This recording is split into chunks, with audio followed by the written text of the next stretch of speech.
Welcome back sa aking YouTube channel. Para sa mga first time lang kayo manood, please click mo na yan, Jeremy's TV, Manila.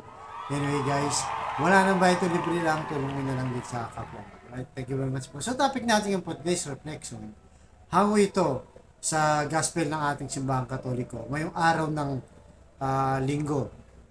So, dito na mahihahan tulad yung pagpasok sa langit o yung kaharian ng langit. Mayroong 10 dalaga na naghihintay para sa kasalang magaganap. May ikakasal kasi. So yung 5 doon guys, sila yung mga babaeng matatalino. Tapos yung 5, sila yung tinatawag na hangal. So ngayon, habang naghihintay sila ng ikakasal, siyempre alam naman natin, di ba? Pagka naghihintay ka, minsan mainipin tayo. Pagka naghintay ka ng, nabawa, nakipag-meet ka sa kaibigan mo, pag 30 minutes na wala pa, sigurado medyo naiinip ka na, medyo na high blood ka na, may inis ka na. Kasi lalo na kung maaga ka, di ba? Sa oras ng usapan. Tapos kung umabot pa ng 1 oras, umabot pa ng 3 oras, baka hindi na may pinta ang mukha mo sa sobrang bad trip mo, di ba? Sa kakahintay sa kanya. O kaya naman, minsan, di ba? Pag nakapila tayo sa isang, ba, sa bill payment, di ba? Pag nagbabayad ka ng Meralco, halimbawa lang, na nagbabayad ka, nakita mo napakahaba ng pila, magtsatsaga ka talaga, di ba? Tapos nung malapit ka na, may biglang sisingit na mapip doon sa pila mo.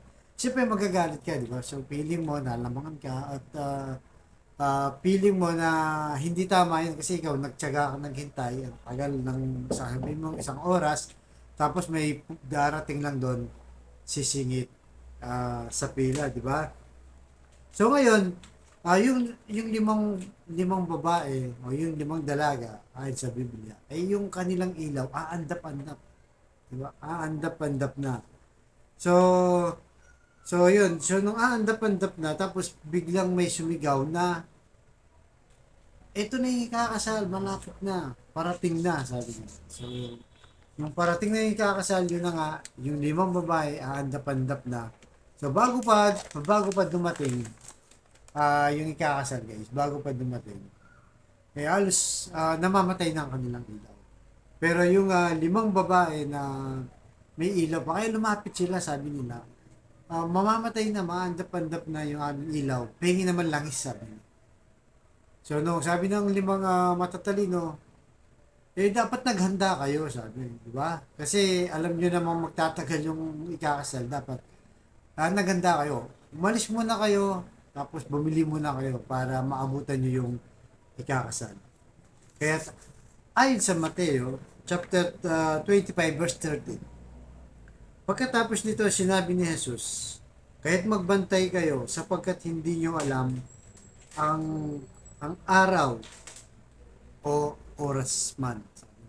So yun guys, maganda kayo dahil nga pinag-uusapan natin ito yung pagpasok sa langit o yung pagdating ng ating Panginoong Hesus. At yun na nga, nung nakabili na ng langis, itong 5 hangal na dalaga, ay wala na. Nakapasok na yung 5 matatalino at nandun na yung kinasal. Nasa looban na ng kasalan. Kaya nung kumakatok sila, hindi na sila pinagbigyan. Dahil hindi nga sila naging handa, di ba? So ganun din tayo, habang naghihintay tayo, kailangan creative tayo o may active tayong ginagawa para sa paghahanda natin. Kasi yung iba, di ba, kung pansin sabi niya, pwede ka naman magserbisyo sa simbahan o magsimba o anything na sa faith na activities na ginagawa mo. Yung iba, sabi hindi, tsaka na lang yan, di ba? So maraming ganun pagkakataon na pinapagpaliban nila. So sabi dito, para mapagandahan natin, kailangan talaga active tayo. Para nga kailangan mapagbantay tayo kasi darating na sa oras na hindi mo inaasahan, di ba? So ito yung sinasabi ngayon na sa karunungan na kailangan nating malaman na kailangan talagang very actively, di ba? Hindi yung happy-happy ka lang, di mo alam kung kailan nga darating yung araw na yon. So, yung karunungan yun, saan nga ba na makukuha yung karunungan na yun? Na, na naging, naging katangian nung kwento sa Biblia na 5 matatalinong babae, di ba?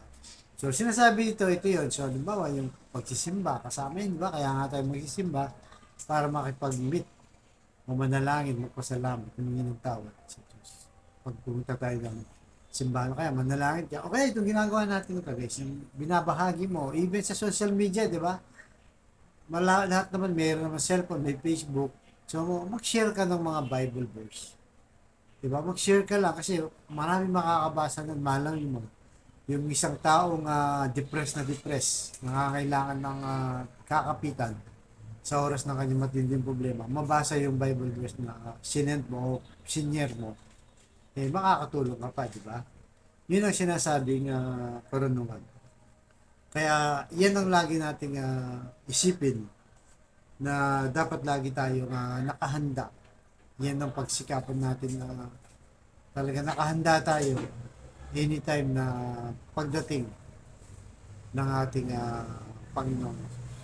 So, yun po laging ilagay natin sa ating puso at isipan na wag lang tayo basta maghintay ng walang ginagawa. Lalo na yung wala ka ng mga religious activity, ano ka lang, basta ka lang, wala lang, pag gusto mo lang, gusto mo lang magsimba, di ba? Pag ayaw mo na, di ba? Yung wala kang talagang masasabi na ginagawa mo talaga para sa Diyos. So, yun po dapat natin isipin.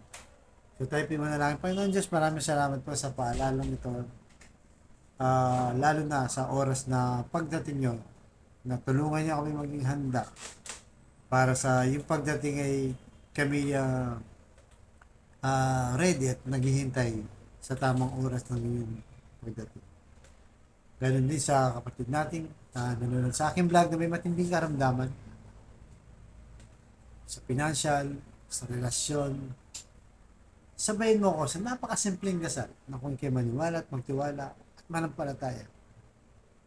Tsak yun na ibibigay sa kayong kahilingan sa tamang panahon.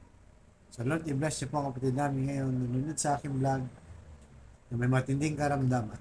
May cancer na, Lord, stage 4 cancer. Bedridden na po.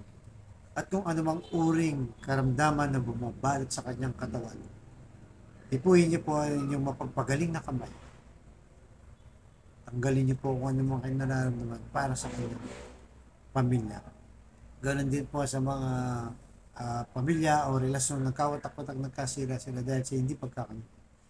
Ibalik niyo po ang kanilang magandang relasyon at pagbigkis-bigkis niyo po.